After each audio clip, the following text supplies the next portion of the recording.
Welcome back to a Slice of News, where I cut you off a slice of news.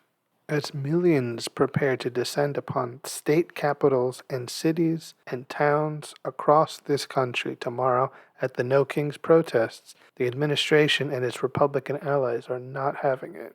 This sort of mass and very public opposition to their authoritarian ambition is not sitting well with them.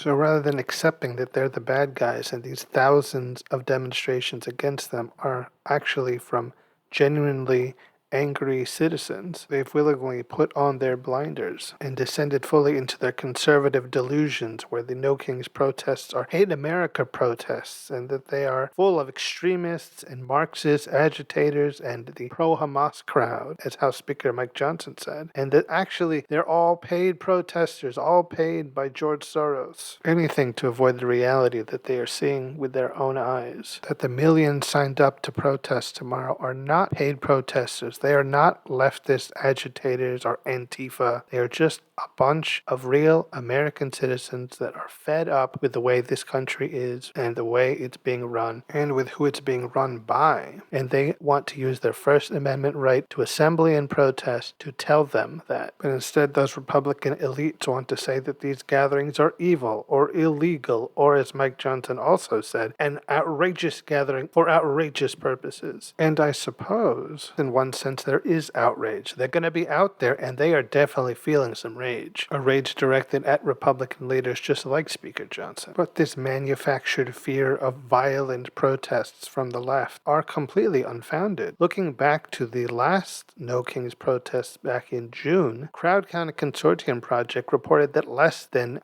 0.5% of those original protests resulted in any injuries or property damage. Despite how those on the right want to paint them, these are people exercising their constitutional right to peaceful protest. These are not going to be violent agitators the way that the administration wants them to be. They want footage of black-clad, booted thugs screaming violent rhetoric in the streets and fighting the police and military. Because not only could they use that footage to scare their supporters and say, look, the radical left is bad and evil, and we have to protect you from them, and further solidifies their position as the authoritarian leaders that have to quell the violent opposition. If they can find proof that the protesters are the bad guys, that must automatically make them the good guys. And as the good guys, it's okay to give them absolute power because they're going to do good things with it, right? Tomorrow they're not going to get a bunch of black-clad leftists with Molotov cocktails and violent intent.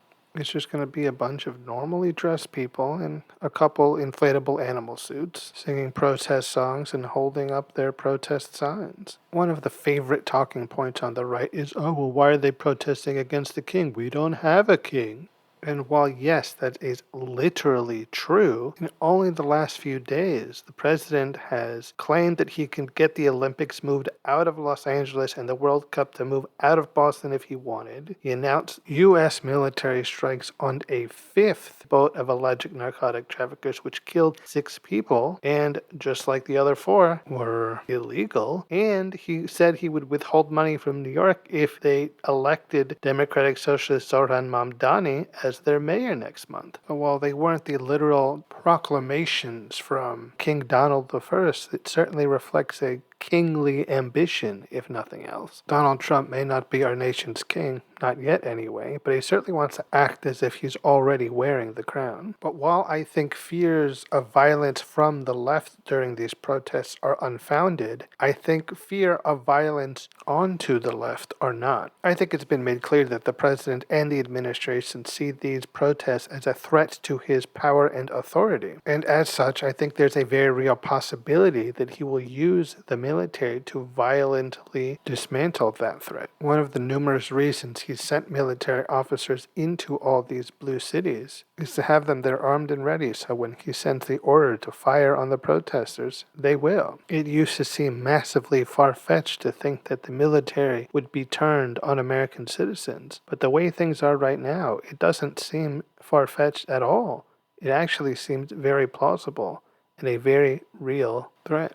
The administration has been so hard-pressed to demonize the protests and the protesters because they want there to be an excuse to turn violent upon them. If you can convince people they're anti-American insurrectionists, having the military turn on them is not only acceptable, it's justified. And to them, it may be the only way they can think of to stop all the voices of dissatisfaction and dissent. I hope I'm wrong about tomorrow's protests turning to violence because the military is called on to violently quell the protesters. But at least for me, it seems like all signs are pointing to yes, that's what's going to happen. Because violently silencing their opposition is exactly what totalitarians do. And right now we have a wannabe dictator in the presidential office. That's exactly the kind of tactics he loves to see in authoritarians abroad, and he wants to emulate those exact same tactics. And to some degree, this opposition to opposition makes a lot of sense. One of the core tenets of the conservative mindset is a respect for and compliance with authority and the established hierarchy. So the idea that people would go against that and try to fight the establishment is a complete anathema to them. They just don't understand it. It's against everything they believe in. You don't fight those above you. You just accept your place and never try to rise above it. And the last thing you do is try to tell those above you that they are wrong and that you deserve more than you have. You comply and then you stay quiet. And it is that idea that is at the root of so much of their opposition to the fight by marginalized groups to get what they see as their rights. The conservatives see those people as less than them and can't understand why they keep trying to rise above that and be like them. They should just be happy with what they have and stop complaining. Those on the bottom of the social hierarchy need to stay there because those at the top depend on those at the bottom